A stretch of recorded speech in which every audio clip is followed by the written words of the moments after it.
The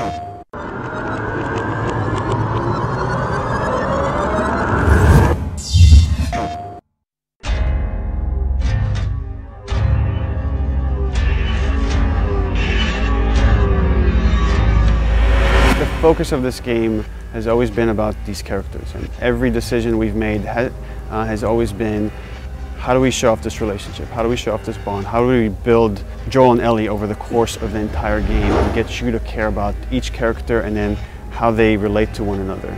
With Joel as a character, there's an interesting kind of conflict. Here is a guy that is willing to do whatever it takes to survive.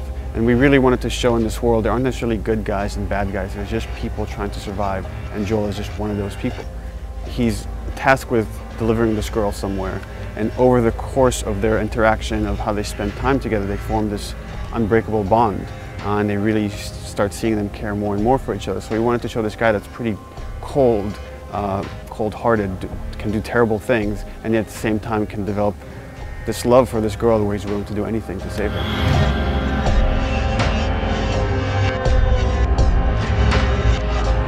Well, it all started when we saw a documentary about this fungus called the cordyceps.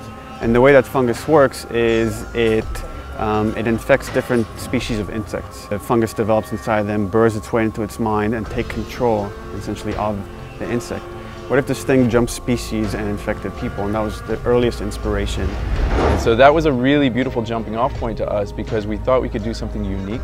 It wasn't just your typical ambling zombie sort of thing, but we can actually have some science behind it and ground these things. And we don't want to just make the typical like ghoul.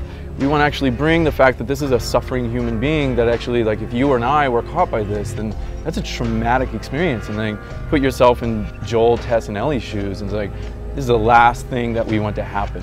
These two stages, these two classes of infected that you're seeing, there's the runners. And they still have a bit of vision, so they can kind of see you if you're moving around. You have to kind of watch out where they're looking. When you're dealing with something that can see you, it's much different than something that is stage 3 of the infection, or what they call the clickers, which is using echolocation, a form of echolocation. And then the clickers, it's all based on audio. So you have to make sure you're not making a lot of sound, you're not breaking a bottle, you're not doing something that will draw them to your location. On a psychological level as a player, it kind of invests me in trying to see, like, what's behind that bush, what's around that corner, you know, and we can play with darkness and light in there and the sounds, etc. So we really want to, like, not only beautify it and say, like, oh, this is really gorgeous, but at the same time, like, kind of like add that suspense in there.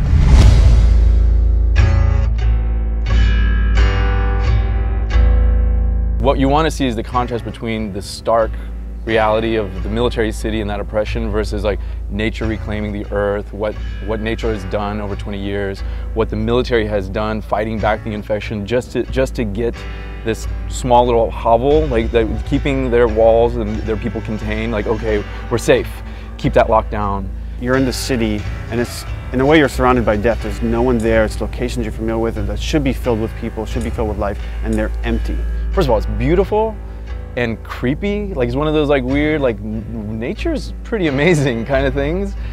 So there's that kind of darkness there, but at the same time, there's this beauty to it, whereas nature is reclaiming the earth and you're seeing all these trees and you're really drawn to explore it. And then you're also seeing the world through Joel's eyes, who's just a survivor. How am I going to get from point A to point B? And it's contrasted against the way Ellie views the world. And it's like, again, all she's known is this oppressive quarantine zone. So when she comes out, she's never seen a skyscraper up close before. And for her to come out and actually be next to these things, these skyscrapers, glass buildings, like, wow, this is really amazing, this is really impressive. So we want to see it kind of through her eyes. In a way, they're scared for their lives. She's just enamored with the world and how it looks because she's never seen anything like this.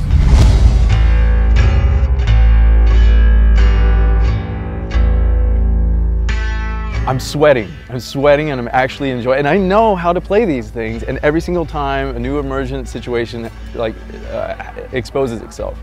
Something new happens where a guy took a left instead of a right, and that was the guy that's gonna, like, destroy me, and I got no ammo now, what do I do? And that's a beautiful feeling.